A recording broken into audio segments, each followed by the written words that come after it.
Hi, I'm Alex Regg and welcome to Pulling Focus.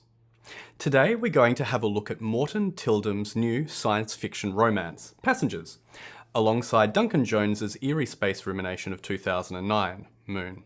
Passengers stars Chris Pratt and Jennifer Lawrence as passengers on board a futuristic spaceship off to colonise a brand new planet. Because the universe is rather large, this trip requires them to go into cryosleep for 120 years. Things go wrong with the freeze pods, our heroes wake up early, and we find ourselves watching a tale of two people on a doomed ocean liner in the middle of space. Yep, there is a little hint of Titanic here for those paying attention. Hey, our Chris is even an economy passenger, while Jen, first class all the way. Hello? Anybody here? Hello? Do you know what's going on? Nobody else is awake. I think something went wrong with the hibernation pods. We woke up too soon. 90 years too soon. This can't be happening. We have to go back to sleep. We can't. Aurora, we love you!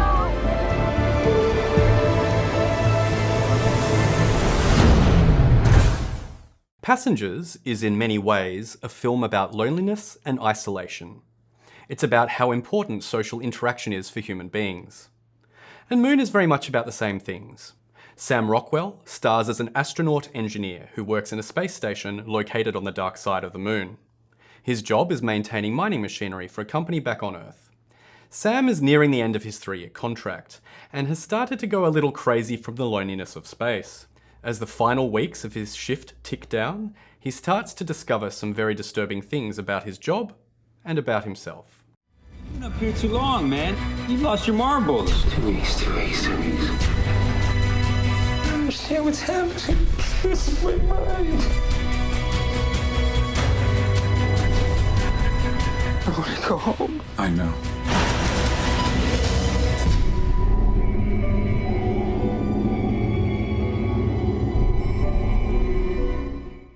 Despite having big-name actors and good special effects, both Moon and Passengers are actually rather small and intimate stories.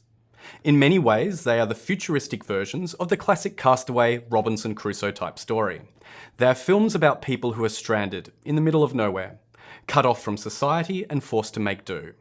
Luckily enough, the men in both films are actually engineers, so they can do a little bit more to help themselves, under the circumstances, than a certain FedEx employee I could mention.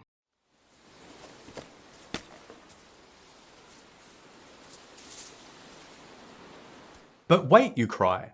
Doesn't Chris Pratt have the lovely Jennifer Lawrence for company? Well, the trailer and posters for Passengers are perfect examples of the problems that come with a modern Hollywood marketing machine.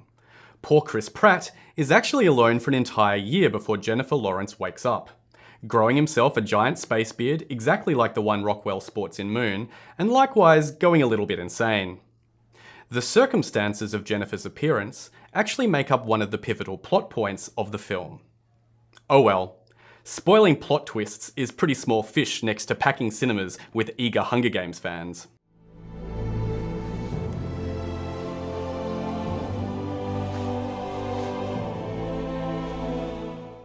Moon comes with the same first act plot twist as Passengers, when it turns out that Sam is also not nearly as alone in space as he was led to believe.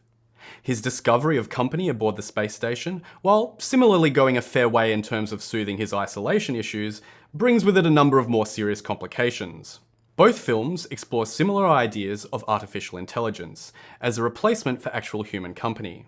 We have Michael Sheen as the likeable robot bartender Arthur in Passengers, and Gertie, voiced by Kevin Spacey, as the smiley-faced robotic helper in Moon. Interestingly enough, both are, for the most part, friendly and reliable, making them a far cry from their terrifying cinematic ancestor Hal of 2001: A Space Odyssey. I know that you and Frank were planning to disconnect me, and I'm afraid that's something I cannot allow to happen. Moon and Passengers are films that ultimately believe space exploration is essential for the future of humanity. In Moon, Sam oversees the mining of helium-3 to provide all of our future power needs. In Passengers, Chris is travelling to the other end of the galaxy to help people set up a whole new civilization. Fun fact: I mentioned that the AI computers in both films are little nods to the sinister Hal in Kubrick's 2001 A Space Odyssey. Gertie even has a little blue light where Hal has a red one.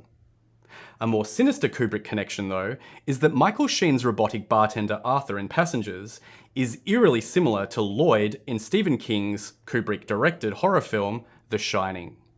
The uniforms they wear, the gleaming white bar, the carpet patterns, the Art Deco interiors, all are exactly the same, but with inverted colours. Both also happen to be completely empty bars in impossibly isolated hotels. Oh, and the bartenders themselves? They're not real people. Spooky or what? There's a reason we woke up early.